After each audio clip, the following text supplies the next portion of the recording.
So ano nang na-check natin? Okay ang motor natin. Meron tayong pamalit na capacitor. Anong susunod? Check. Na-check na natin ang selector switch natin o yung speed control natin na mukhang hindi maganda. Pati itong dalawang switch. Okay.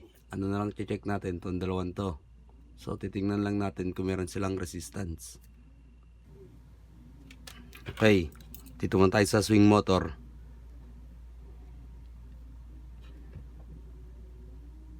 Meron tayong 7.7 kilo ohms o 7,700 ohms. Okay, wala nang sugat yung wire. So natanggal ko na yung sugat ang wire. Ito lang, pwede na natin itong i-testing.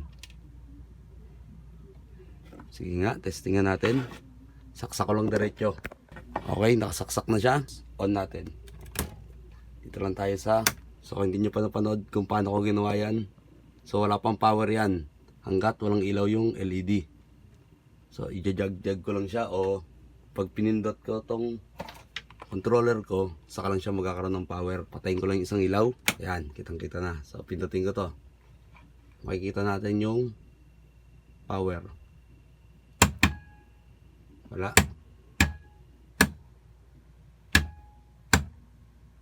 Okay. Ibig sabihin, hindi maganda yung connection dun sa outlet. Yun, merong wattage. Okay, naikot siya. So ibig sabihin, hindi maganda yung connection ko na. So ganyan lang siya kabagal. At saka isa lang ang rotation niya. Okay? Kasi kung makikita natin sa bahay niya, on na natin to. Safe na tayo. So meron tayong 3.46 watts, 0.02 ampere. So bakit isa lang ang ikot niya? Kasi ito yung kinakapitan niya. So dito lang siya naglalaro, kaya siya nagla left and right. So wala lang sa sentro yung bilog niya. Ibig sabihin, buo pa ang swing motor natin. Sana lang ang water pump ay i-check natin. Itong water pump ay 8 watts naman. Test ulit natin sa resistance.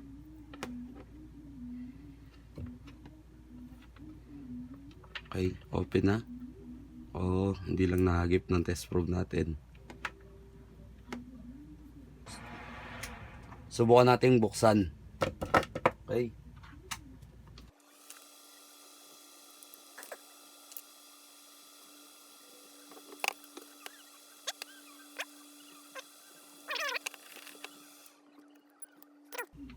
Tingin ko, ito pala cover niya, ito yung pinaka-LC niya.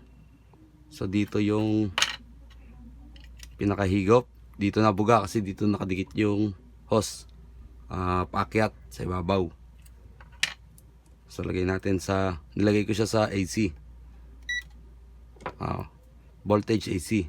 So pag ginagalaw ko, so parang ano to, ang klase ng motor to, permanent magnet DC. 220 to 240 volt. So pag binuksan ko pa kasi to, baka mawala na yung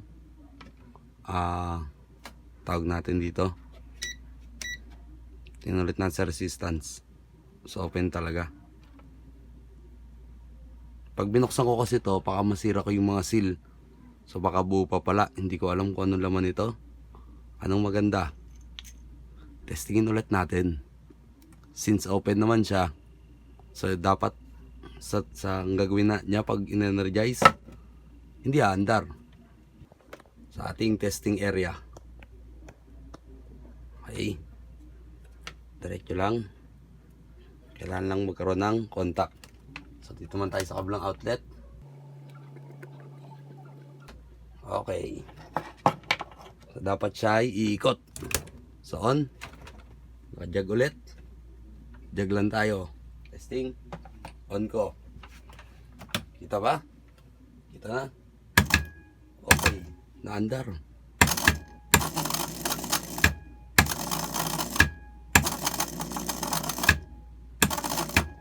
Okay. Ayos tong motor na to ah. Ito talaga nagpapanalo yung testing area.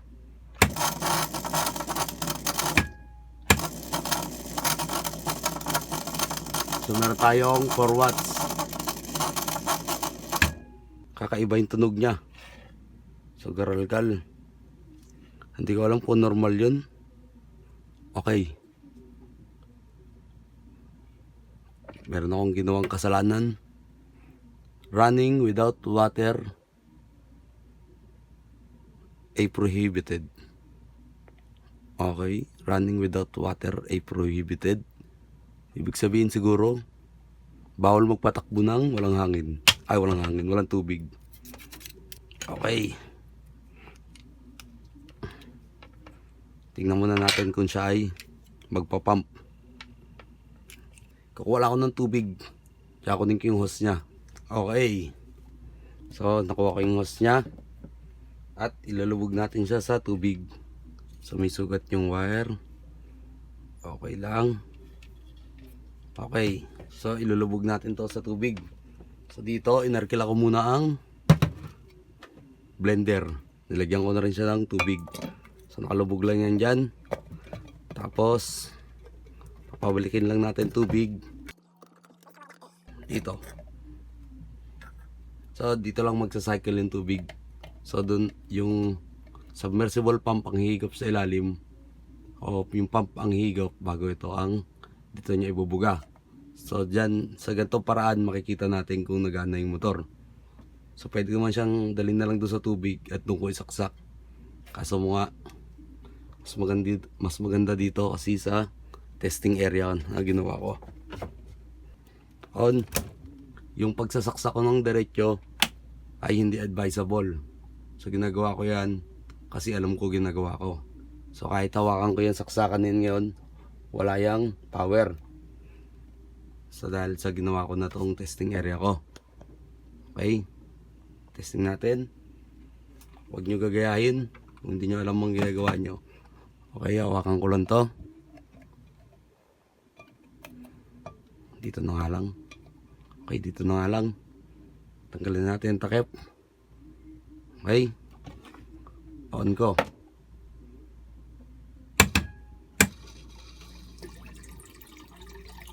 Okay, so naigop siya.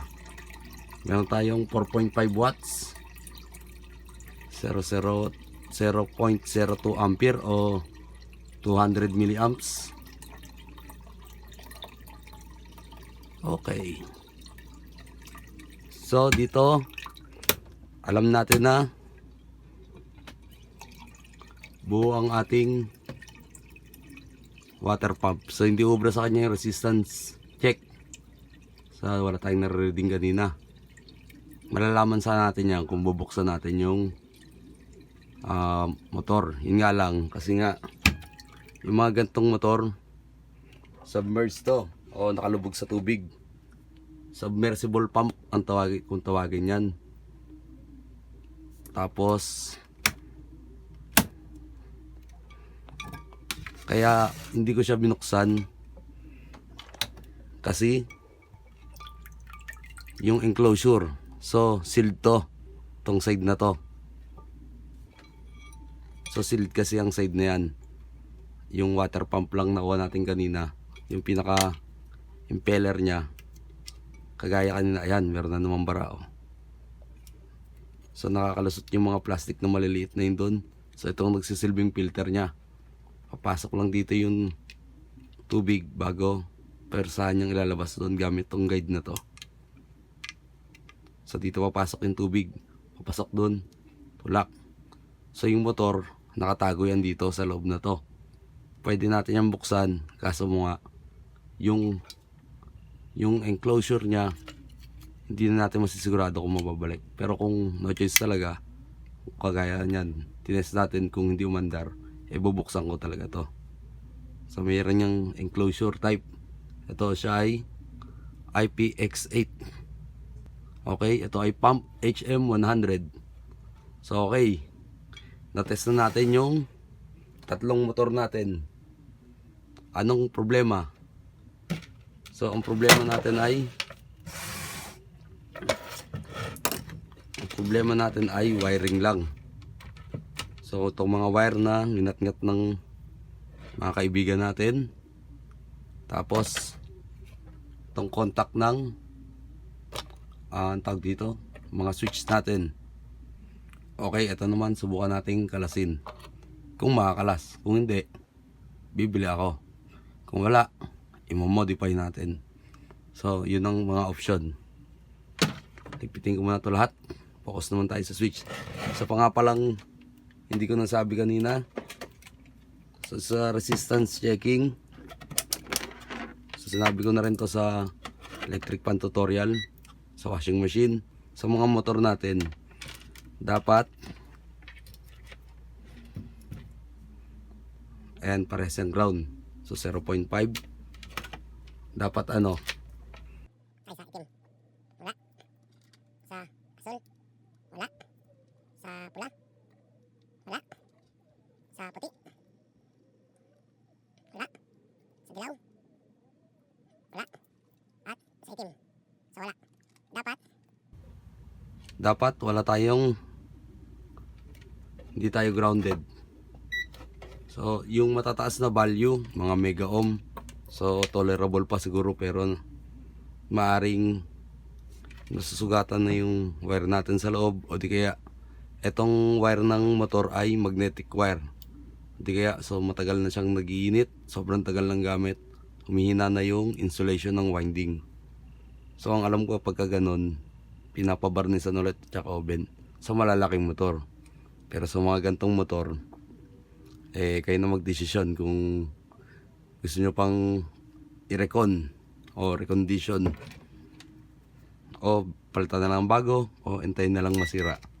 So sa kaso nito, buo pa yung fuse nya, wala tayong grounding. So doon na tayo sa switch.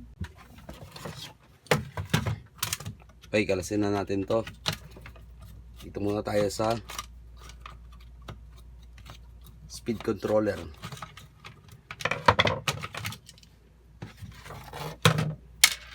Okay, setting 1, 2, 3. So mechanical niya ay okay. So meron tong lock dito.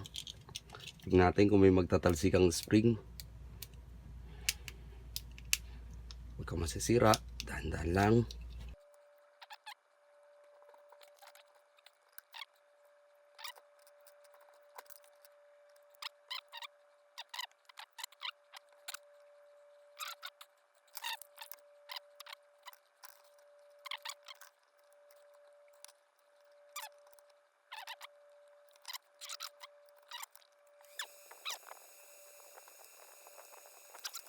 Kakuha sa tiyaga. So meron pa siya isang lock doon. Sa kabila, sasama na yan dapat. So ito yung mechanical lang na nadiin tsaka nagre-release pag pinindot yung zero. So ito yung contact natin, yung tatlong yan. Tapos dun sa ilalim, meron din tayong contact na yan ay tawag dito, copper contact. So itim na siya, maaring madumi lang to. Subukan natin linisin, pero para malinis, sa palagay ko kailangan linisin muna tong mga wire, tanggalin to para mailabas isa-isa. So tong mechanical na to, hanggat maaari huwag natin gagalawin bago tetest ulit natin kung magkakaroon ng contact. So ang mangyayari, pag napindot tayo, meron parang bola, idinidiin niya yung contact na yon.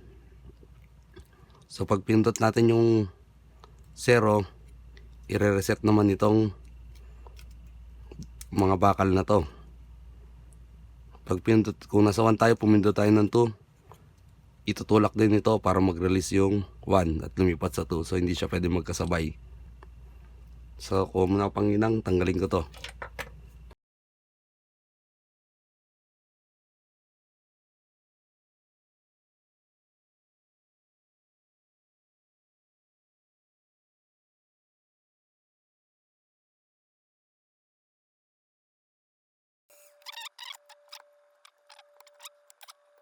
Yan siya.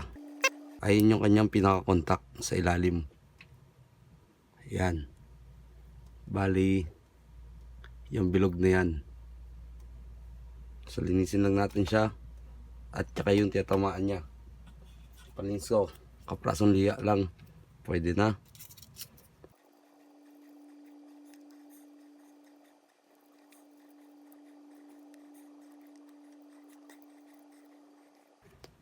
Ayan. So, linisin lang natin hanggang sa masatisfy tayo sa alam natin ko contact na siya. So, ito sa tingin ko okay na sa akin. Pero kung kayo, linisin nyo pa ng at gusto nyo. Tapos, ibabalik ko na siya. Pero bago siya ibalik, itong isa rin. So, yung tiyatamaan.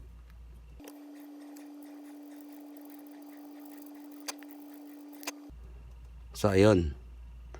Kita na natin yung contact ngayon. Hindi ka pares nung katabi. Tingnan nyo. So, okay na to. Ibalik ko na to. Okay. Linisin ko lang tong lahat ng to. Dalawa na lang pala.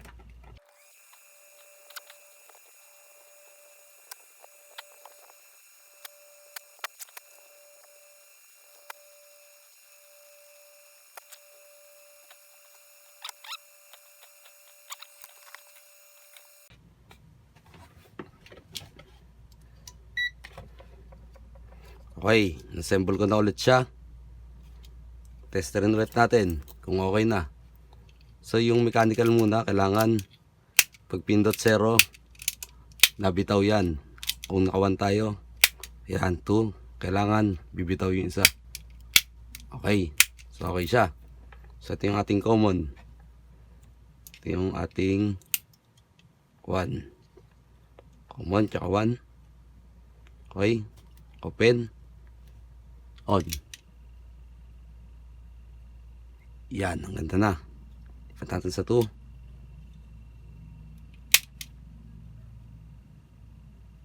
Okay. Isa pa.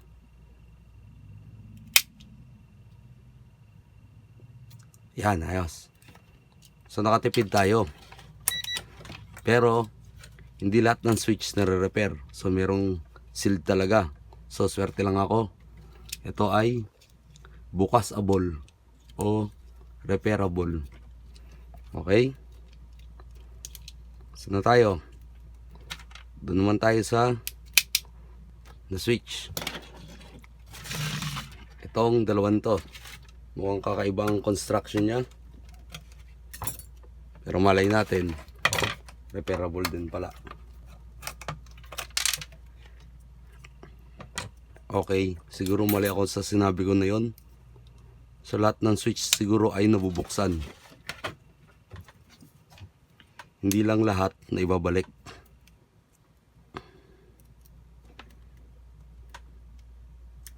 Up. On. So yun talaga gawa niya. Diinan ko lang sa on.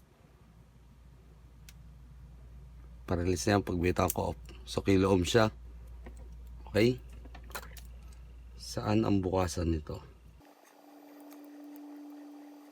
Itong mga gantong speed connector ay kakaiba. Kailangan din yung maliit na yon para lumabas.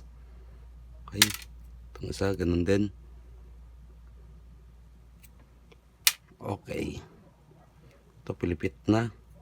So, ito ang hindi yata tatanggal. Hindi yata tatanggal yung ulo. Ito ang target ko. So, ganun din. Subukan buksan kung kaya. Buksan. Pag di kaya, bili bago. O kaya, palitan. I-modify. Nakayapos lang siya. Tanggalin natin yan. Ayan, ayan. Lumalabas na. Nararamdaman ko na.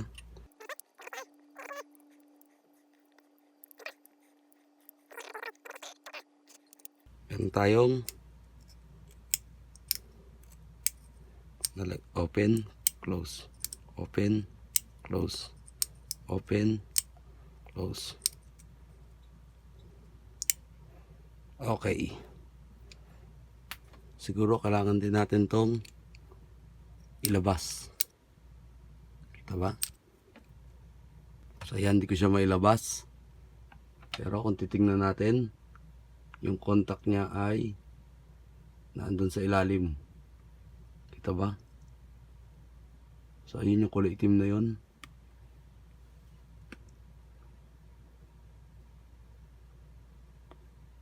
Ayun, yung bilog na yun. Yan, yung maliit na yan. Ayaw niyan lumabas, masyadong matigas. Pakiramdam ko masisira pag pinilit ko pa. Okay. So pag ito ay nakadiin ganyan, dapat may contact na siya. Pag nakaangat, wala. May dumi. Ayun, parang may dumi lang. Nabawasan. Lumalapit. So hindi pa rin good yung 180 ohms na yan. So tsambahan lang linis ko.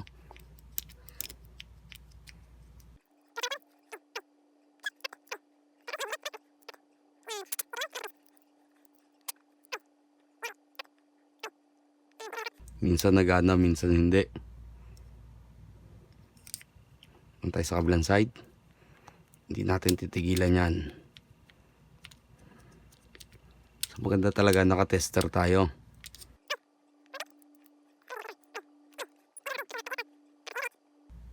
Okay. Off ulit. On ulit. So kung mapapansin natin, pictal na rin tong isang paa niya. Pasira na talaga to. So pero nag-okay pa siya. Tignan ko kung mababalik ko pa ng tama. So nasa on position tayo. Saan yung on position? Yung nakalak to sa baba. I-off na lang natin.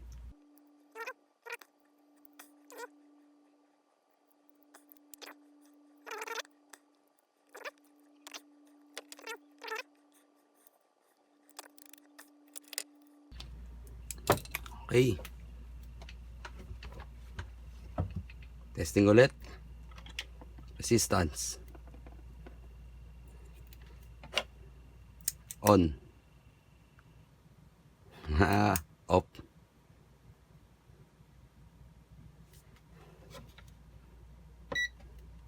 On. Off. Okay. 2-0. 1, 2. Ilan na lang? Isa na lang.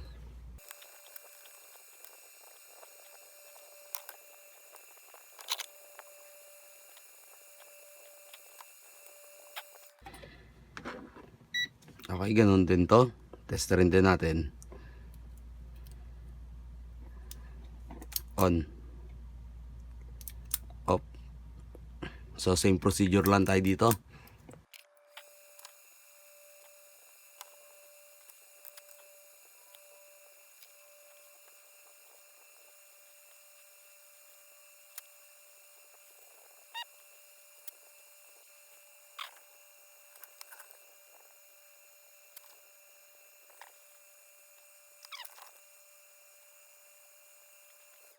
Okay, papahirapan ako tong santo.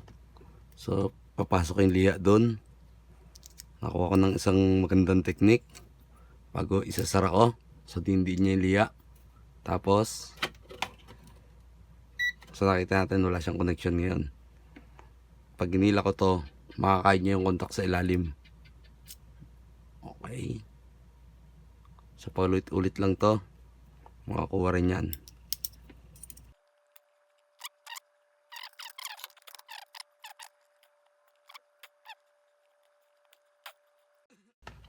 Okay. Yan 2.4. Pwede na yan. Isa pa. 1.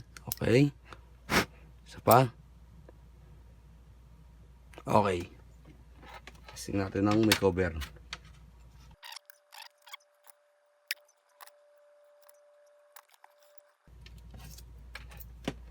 Okay. Testing. Okay. On. Yan. Ayos na. So, isa pa nga palang magandang panlinis ay yung ni-spray na contact cleaner. So, Sa mga oras na to kasi wala akong contact cleaner. So naubusan na ako. So isa rin yung magandang panlinis ng contact. So minsan kahit hindi natin buksan, sprayin lang natin bago play natin ng i-play yan. So makakalinis din siya. Pero yung mga ganito nakadudumi, so sa tagal to naka-stack. Okay. So kabit ko lang to bago i-rewire na natin. Gusto ko sana i-rewire muna ng sa baba bago i-testing. So okay, ayan. Temporary wire ko na siya. O ito permanent na to dito. So binuwasan ko siya bago dioktuhan ko ng bagong wire. Kasi puro kagat nga ng puro ngat-ngat yung ating wire. So pero yung wire niya na nakuha ko yung 4 wire mahaba. So kaya temporary ko muna. So kinabit ko siya sa hininang ko siya, ni-rewire ko na siya. Tapos naka-plug. So ito yung water pump natin. Ito yung switch ng pump. Tapos ito yung swing natin. Dito ko muna isa bago dumiretso siya sa number 2. Yung tigkabilaan na lang switch. So paliwanag ko lang. Ito yung ginawa natin diagram.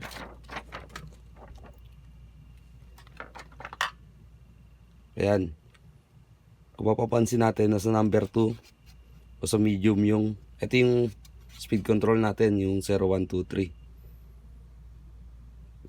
Low, medium, high. Okay. Tapos yung isa niyan, yung medium, dumiretso siya sa tigisang control switch ng swing tsaka ng cool. O yung cool na yun, pump yun. So yung water pump pupunta doon bago balik lang sa neutral. So pag naka-on lang tayo sa alinman sa 1, 2, 3, kahit naka-on yung switch natin ng swing o kaya ng cool, hindi siya gagana kung naka-off tong selector switch natin. Kasi sa number 2 siya nakadaan. So hindi ibig sabihin nito nasa number 2 lang tayo. Pag nasa medium lang tayo, saka pwedeng gumana to. So kahit nasa 1 tayo o kaya nasa 3 tayo, gagana pa rin yan. Bakit? Kasi kung papansinin natin itong line natin, so kung pumasok yan dito, kung nasa low tayo, punta tayo sa winding na low, ito. Tapos meron niyang isang coil, babalik na yan sa 2. So dumaan dito yung swing motor natin tsaka pump motor. Ganon din sa kabila. Kung nasa medium tayo, so direct lang siya. Tapos kung nasa high tayo, so dito naman tayo sa medium na coil dadaan, pabalik ng 2. So mababa lang resistance ng low tsaka medium. Ang mataas ng resistance sa motor natin, itong auxiliary tsaka itong high o itong kilala nating start. Okay, ngayon test na natin. Lagyan natin yung motor dito. Tapos ito yung swing, dito na rin natin ilagay. So ito yung plug, nilagyan ko lang ng connector muna. Ito pala yung harap natin sa atin. Papaigutin lang natin yung tubig. So nilagyan ko siya ng tubig para makita lang natin yung action. So ito ang swing. Okay. So on na natin. Lagyan ko muna ng power yung watt meter ko. So wala pang buhay yan. So yan, nakasaksak na yan. So lagyan natin sa, pindutin muna natin tong swing. So hindi siya nagana. Tong pump, pakatumalsik. Okay, wala. So 1. Yan, wala na yung motor natin. So 1. Meron tayong 32 watts. Off. 1. Lagyan natin ang swing. Ayos, nagana na yung swing natin. Lagyan natin swing. Lagyan natin sa 2. Meron tayong 38 watts. Lagyan natin ng, lagyan mo na sa 3. Okay. Meron tayong 45 watts. Lagyan natin ang swing. Okay. Lagyan natin ng pump. Ayan.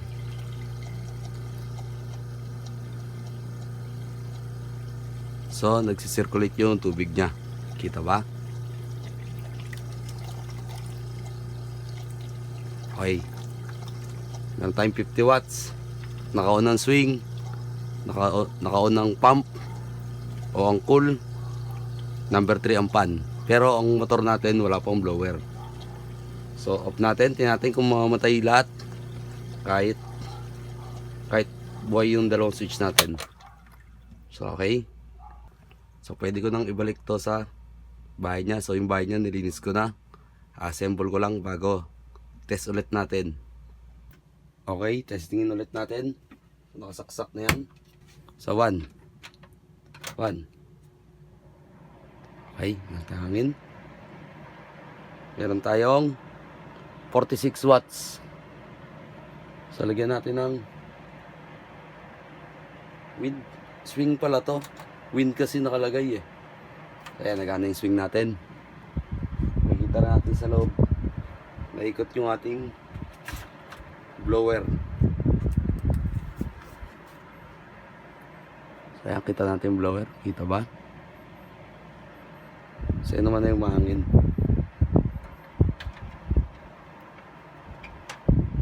Okay, lagyan sa 2. Meron tayong 57 watts. So ayan, tumutuloy siya. So binawasan ko yung ilaw kasi nasisilaw yung watt meter. 3. So okay. Ito nga pala may tubig na. Ngayon, lagyan natin ng cool. Ng watts. 66 watts. Sa likod natin. Tingnan natin kung anong nangyari sa likod. Kung naikot yung tubig.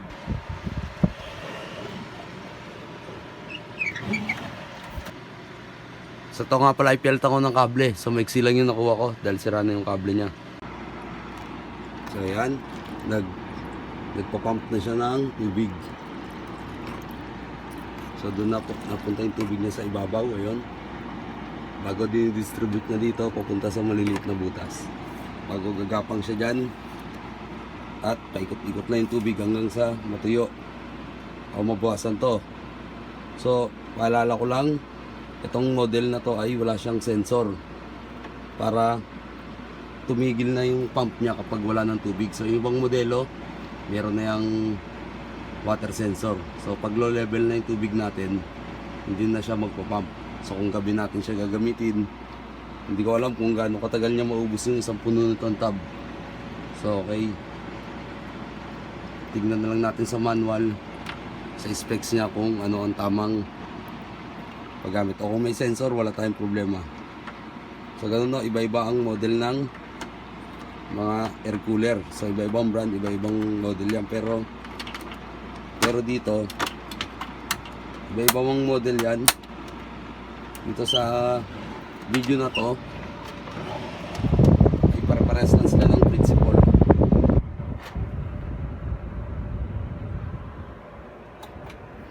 Okay. So, ito yung wind, ito yung cool. Bago 1, 2, 3. Maraming salamat sa panonood. Sana may natutunan kayo o nakakuha man lang kayo ng idea. Kung nagustuhan niyo itong video na to, paki-like, share at subscribe na po kayo sa ating channel.